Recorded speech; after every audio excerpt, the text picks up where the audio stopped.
الحمد لله القائل وما آتاكم الرسول فخذوه وما نهاكم عنه فانتهوا.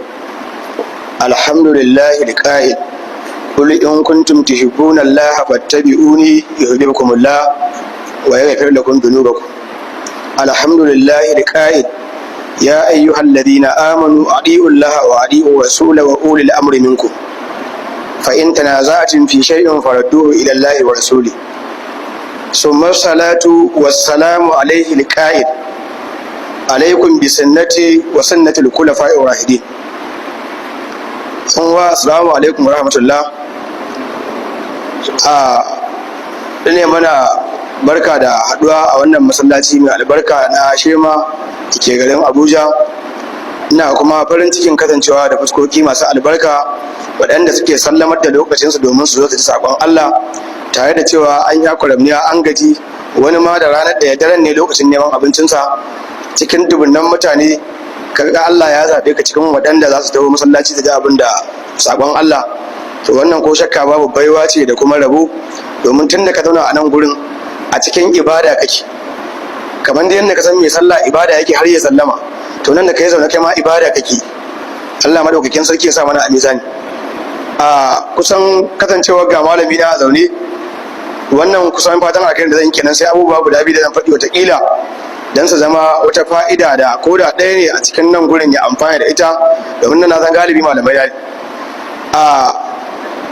abinda malam ya faɗa, abinda zan faɗa abu uku ne in Allah ya yarda.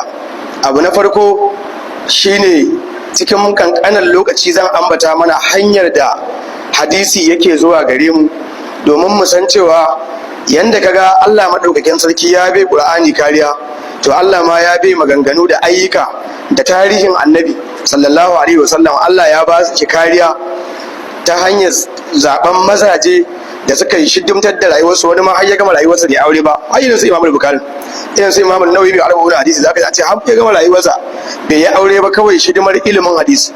Akan hadisi daya mutum zai bata duk irin lokacin da baka zato domin tantance shi, ya duk wanda ya ce ya ji daga wani, ya ji daga wani, mai gaskiya al'amari ya ji shi ma ɗayan da ya bayar a gunwa ya ji. A hadisi a takaice, in na takaice ma'anarsa istilahan ka ce shine magana da aka rawaito daga Annabi sallallahu alaihi wasallam, ko kuma aiki da aka rawaito an ga ya aikata, ko kuma wani abu da aka yi a gabansa yana gurin bai hana ba, ya nuna amincewa da abu.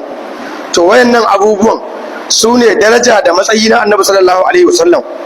A hankalce ba zai yi wa Allah ya wofantar da tarihin Annabi a ce ya bata ba, a ce dai a duniya wannan annabin da muke ta rigima da su ma cewa dan ni aka yi duniya, muna ku zo ku ji Allah ya ce ya halicci mutum da aljan dan sabota mar, su suna a duniya ba dan haka dan annabin aka yi. To annabin da kuka bayi wannan matsayin, mafi kyawun halitta, mafi kyawun ɗabi'a, mafi soyuwa a gurin Allah, mafi kyawun akalak, mafi kyawun abin koyi, a ce rayuwar shi tarihinsa ya bata bat, in ba dan ƙala ƙato dan tatsi ne ba, waye kwakwalwar ma ta da wannan tunanin.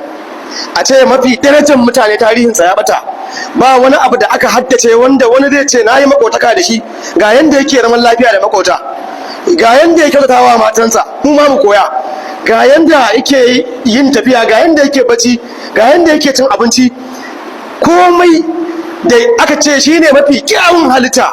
A ce a rayuwarsa babu wani tarihi ko kwaya ɗaya da Allah ya kiyaye wanda za mu koya daga gare shi.